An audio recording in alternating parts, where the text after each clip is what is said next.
Hey guys, and welcome back to Z3 Cubing. Today I'm going to attempt to make the world's tallest Rubik's Cube tower.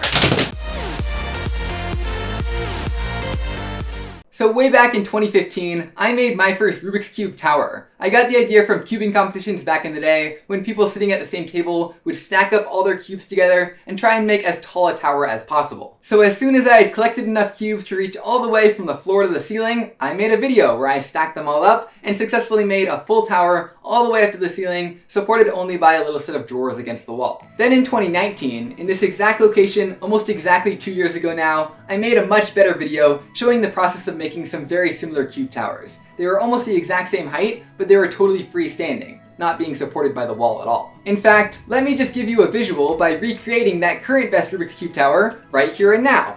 I think there should be enough cubes, so let's go ahead and get started.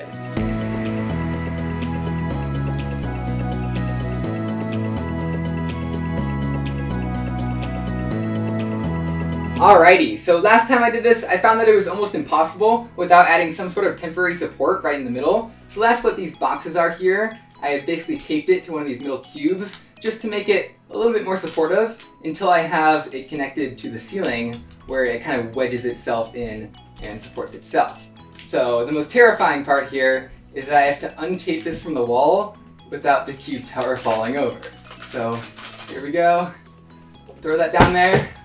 And it stands! Okay, so I gotta talk quick because we might only have limited time with this tower here. It's made out of 46 identical 3x3 Rubik's Cubes, as well as a Christmas tree Rubik's Cube up there, and a couple of little wooden plaques from when I got 3rd place in clock and feet at a competition. Now each cube is 56 millimeters. If we multiply that by 46 cubes, and then divide by 1,000, we get a total tower height of around 2.58 meters, which is basically 8.5 feet. Now to my knowledge, that makes this the world's tallest freestanding Rubik's Cube tower, as in only supported by the floor and the ceiling. If anybody knows of a taller one, definitely let me know because I would love to be proven wrong. But then a couple weeks ago, cubing YouTuber Cubehead made a video called I Built the Biggest Rubik's Cube Tower. I'll link it down below. I double checked my calculations and sure enough, his is a full 2 centimeters taller than mine. Granted, his isn't freestanding like mine, it's supported by the wall behind it, but I just can't let someone else have a taller cube tower than I do.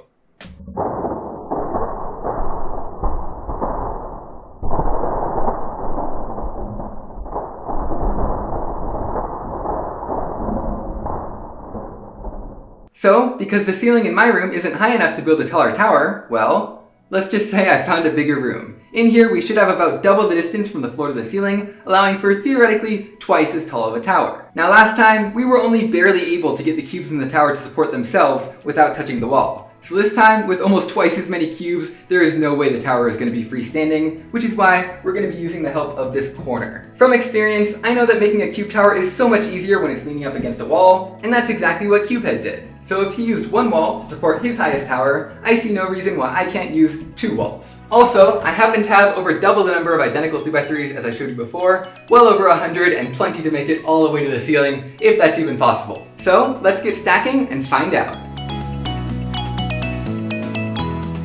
Now I've already learned that the corner of a room isn't nearly as square as you think it is. Not only is there a bit of a curve right where the 2 walls meet, enough that you can't get the cube perfectly flat against both walls at once, but the walls themselves aren't even perfectly flat or perfectly upright. Also, I think I need a ladder.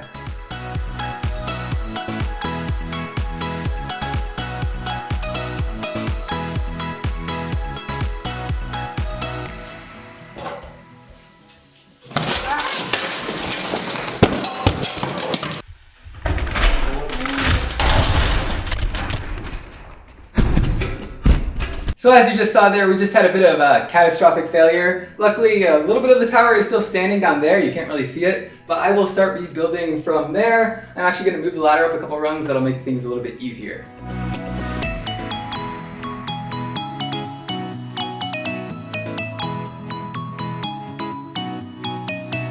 Okay, so I just made it to the ceiling with a 2x2 there that fits just perfectly. Currently the tower is being supported by the ladder right here. Okay, I'm about to remove the ladder so that the tower will be supported only by the walls.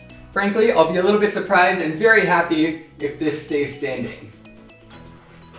Oh, it's shaking. And it is standing by itself. Let me just show you by moving the ladder real carefully. There we go. We have 98 3x3s and 1 2x2, a total of, well, 99 cubes. So let's do the math real quick. If each cube is 56 millimeters and we have 99 of them, then we divide by 1,000, we have a 5.54 meter tower. It's going to be a tiny bit less than that because one of them is a 2x2, but we have over doubled the height of our previous highest cube tower. That's over 18 feet, which is just incredible. I honestly wasn't sure if this was going to be possible. Cubehead, you've got some work to do. Anyway, that's pretty much it for this video. I really hope you all enjoyed, and okay, just kidding. Of course I'm going to knock it over. Let's see, what happens if we take this cube out from the stack?